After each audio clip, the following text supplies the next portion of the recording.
빌립보 교회 다음으로 세워진 교회입니다. 바울은 데살로니가에 와서 고작 3주밖에 말씀을 전하지 못하고 다른 지역으로 떠날 수밖에 없었습니다. 그런데 기적이 일어났습니다.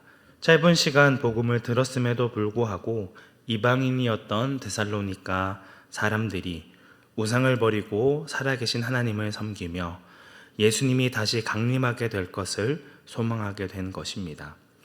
이들에 대한 믿음의 소문은 마게도냐와 아가야 지방을 거쳐 고린도에 머물고 있던 바울의 귀에까지 들려지게 됩니다. 이에 바울은 서신을 통해 너희의 믿음의 역사와 사랑의 수고와 소망의 인내를 기억하며 항상 하나님께 감사하며 너희를 위하여 기도한다라고 칭찬합니다. 도대체 데살로니가 교회 성도들의 어떠한 태도가 이러한 기적과 같은 일을 가능하게 했을까요? 오늘 본문 13절 말씀 함께 합독하도록 하겠습니다. 이러므로 우리가 하나님께 끊임없이 감사함은 너희가 우리에게 들은 바 하나님의 말씀을 받을 때에 사람의 말로 받지 아니하고 하나님의 말씀으로 받음이니 진실로 그러하도다. 이 말씀이 또한 너희 믿는 자 가운데서 역사하느니라. 아멘. 데살로니가 교회 성도들은 바울을 통해 전해진 말씀을 사람의 말이나 의견으로 받지 않고 하나님의 말씀으로 받아들였습니다. 이러한 태도가 곧 하나님의 말씀의 역사를 경험하게 만듭니다. 여기에서의 역사는 초자연적인 하나님의 능력을 의미합니다. 히브리서 4장 12절의 말씀과 같이 하나님의 말씀에는 능력이 있습니다. 말씀은 살아있고 활력이 있어서 우리의 혼과 영과 관절과 골수를 찔러 쪼개기까지 하며 우리의 마음의 생각과 뜻을 판단하게 합니다. 하지만 우리가 어떻게 하든지 상관없이 하나님의 말씀이 우리를 뚝딱뚝딱 기계와 같이 변화시킬 거라 착각해서는 안 됩니다. 우리의 상태와는 아무 상관없이 하나님의 역사하심이 일방적으로만 이루어지는 것이 아니라는 것입니다. 설교자들을 통하여 주시는 말씀을 나에게 주시는 말씀으로 받아들이고 그 말씀을 그냥 듣고 흘려보내지 않도록 말씀을 붙들고 실천하는 행동과 태도가 필요하다는 것입니다. 말씀을 형식적으로 듣고 지나가거나 잊지 않도록 그 말씀을 붙들고 실천하는 데까지 나아가도록 그 말씀을 지키는 우리의 적극적인 모습이 필요하다는 걸 이야기하고 있는 것이죠. 바울은 자신이 전한 말씀을 하나님의 말씀으로 받아들여 사랑의 수고로 그 말씀을 삶으로 실천하며 살아가고자 하는 데살로니가 성도들을 향해 끊임없이 감사한다라고 이야기하고 있습니다. 그렇다면 데살로니가 성도들이 무엇을 근거로 바울의 말을 하나님의 말씀으로 받았는지를 증명할 수 있을까요? 그 이유는 14절 말씀에서 살펴볼 수 있습니다. 한글 성경에는 생략되어져 있지만 원문에서는 14절 말씀 앞에 왜냐하면이라는 접속사가 등장합니다. 데살로니가 성도들은 바울에게서 들은 말씀을 사람의 말로 받지 않고 하나님의 말씀으로 받았습니다. 왜냐하면 그들은 그리스도 예수 안에서 유대에 있는 하나님의 교회들을 본받아 그들과 동일한 고난을 받게 되었기 때문입니다. 그들이 하나님의 말씀을 자신의 말씀으로 받아들인 결과 그들에게 찾아오게 된 것은 하나님이 주시는 축복이나 풍족한 삶이 아니라 고난을 받게 되었다는 것입니다. 이것은 신약 성경에서 일관되게 말하는 메시지입니다. 우리가 하나님의 말씀을 참으로 나에게 주시는 말씀으로 받아들인다면 우리의 삶에 필연적으로 고난이 찾아오게 된다는 것입니다. 우리는 태어날 때부터 세상의 가치관, 세상의 삶의 방식, 세상의 기준으로 모든 것을 익숙하게 판단하고 평가하였습니다. 그런데 하나님의 말씀이 우리 마음과 삶에 들어와 우리의 영적인 눈이 열리면 그동안 익숙하게 바라보았던 가치관과 삶의 방향에 변화가 생기게 됩니다. 무엇이 더 가치 있는가? 무엇이 진정한 성공이고 중요한 것인가? 라는 기준이 달라지게 된다는 것이죠. 과거에는 학벌과 돈, 재능, 신분 등으로 사람을 평가하고 바라보았다면 이제는 더 이상 과거의 기준이나 평가에 얽매이지 않게 되어집니다. 내가 세상에서 얻을 수 있는 그 어떤 것보다 예수님이 가장 소중하고 가치가 있다는 것을 깨닫게 되어집니다. 그리고 우리를 구원하기 위해 자신의 모든 것을 내어주신 예수님의 사랑을 알면 알수록 세상과 구별된 거룩한 존재가 되어집니다. 그리고 우리가 거룩해지면 거룩해질수록 더욱 세상과 멀어지게 되고 세상으로부터 오는 고난과 핍박이 임할 수밖에 없습니다. 두 주인을 섬길 수 없듯이 세상과 하나님을 동시에 섬길 수 없는 것이죠. 결국 세상이 아닌 하나님을 택한 대가를 지불하게 될 순간이 찾아올 수밖에 없다는 것입니다. 고난이 없는 기독교는 없습니다. 예수님은 너무나도 분명하게 말씀하셨습니다. 요한복음 15장 18절부터 19절의 말씀에서는 세상이 너희를 미워하면 너희보다 먼저 나를 미워한 줄로 알라. 너희는 세상에 속한 자가 아니요 도리어 내가 너희를 세상에서 택하였기 때문에 세상이 너희를 미워하느니라 고 말씀하고 있고, 사도 바울도 동일한 맥락에서 이야기합니다.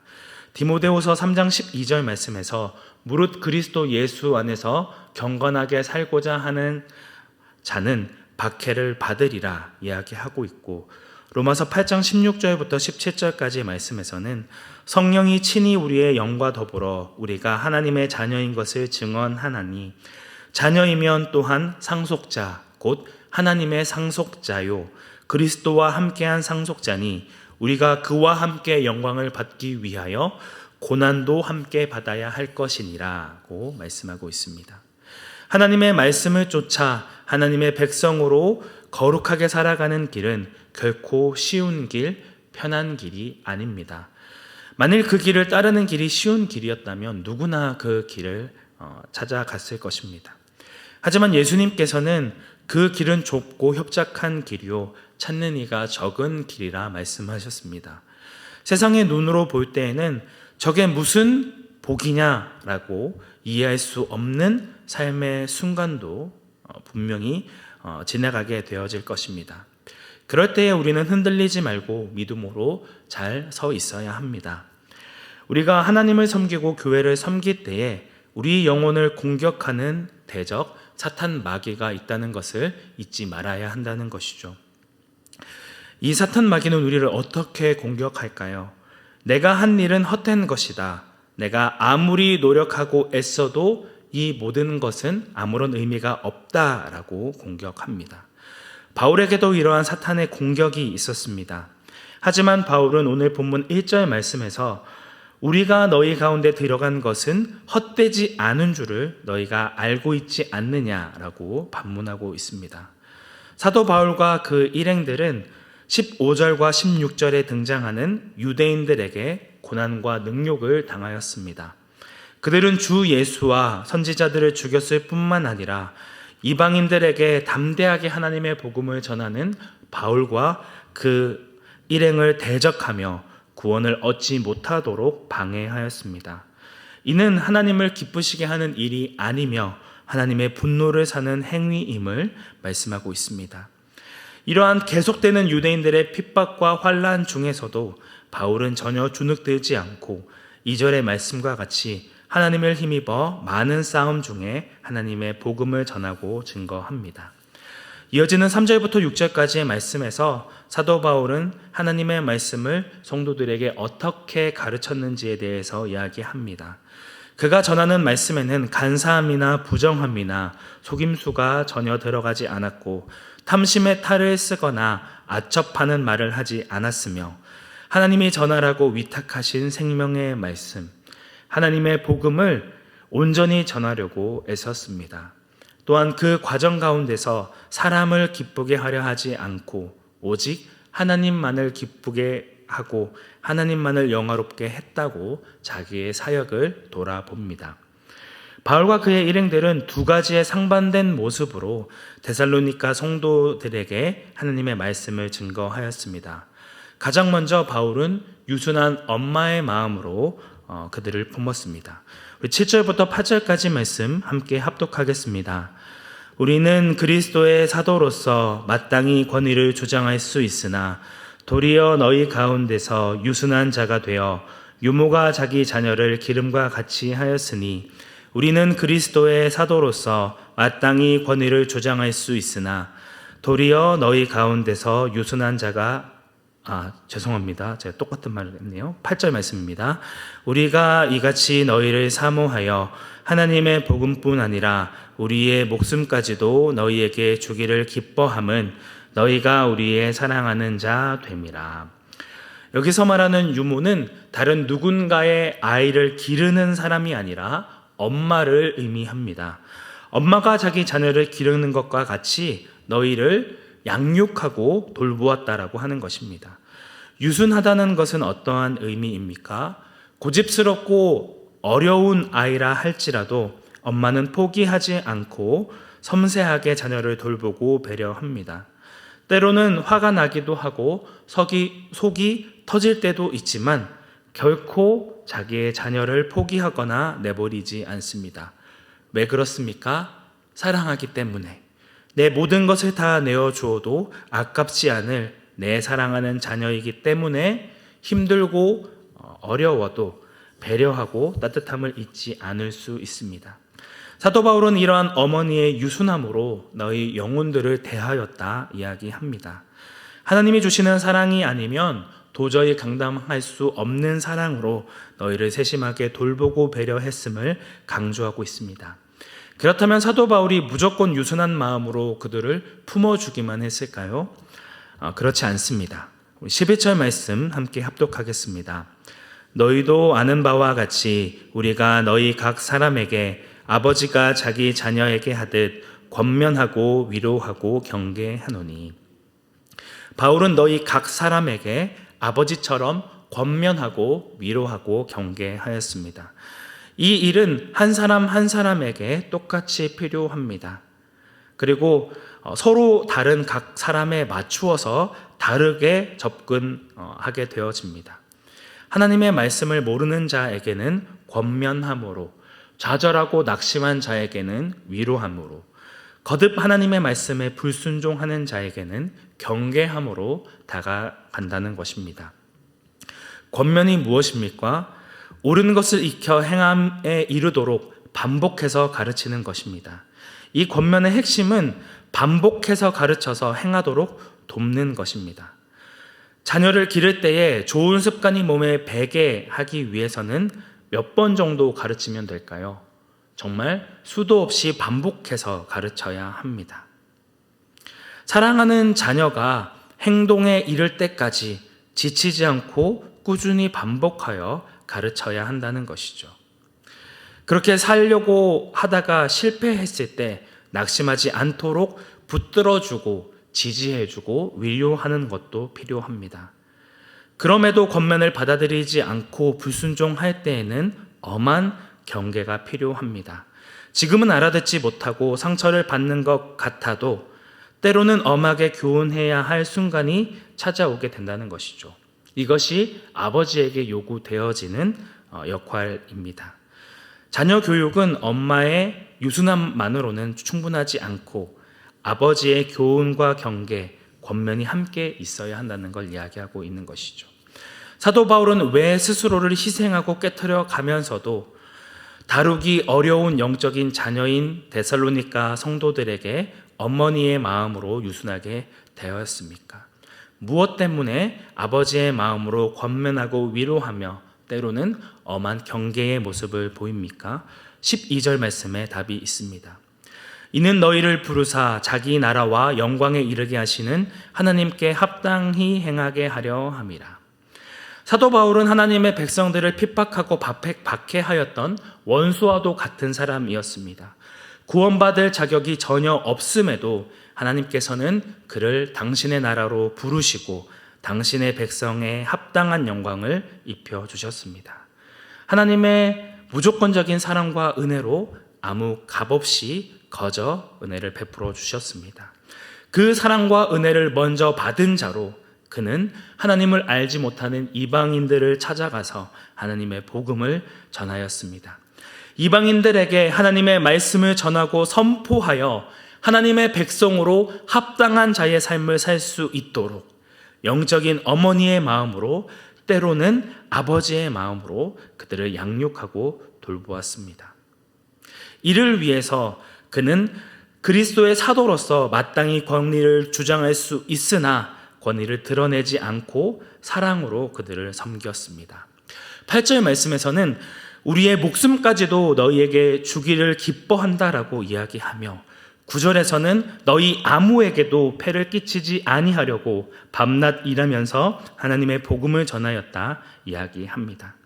그들이 행한 모든 수고는 자신의 유익을 위한 것이 아니요 데살로니가 성도들이 하나님의 나라에 합당한 자로 행할 수 있도록 하나님의 영광에 이르도록 돕기 위하여 행한 것임을 이야기하고 있는 것이죠.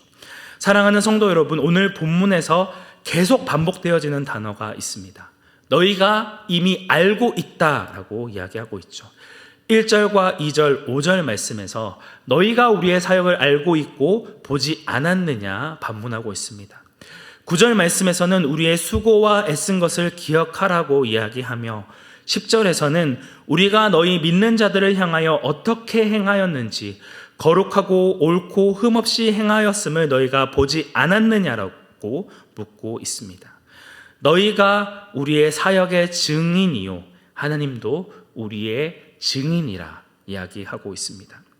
사도 바울은 말로만 하나님의 복음을 전하는 것이 아니라 직접 자신의 삶을 통하여 어떻게 행하는 것이 그들을 사랑하는 것이며 그들을 위해 수고하고 애쓰는 것임을 직접 보여주었습니다. 때로는 어머니의 마음으로, 때로는 아버지의 마음으로 너희를 위해 사랑하였고 복음을 전하였다라고 당당하게 이야기하고 있습니다.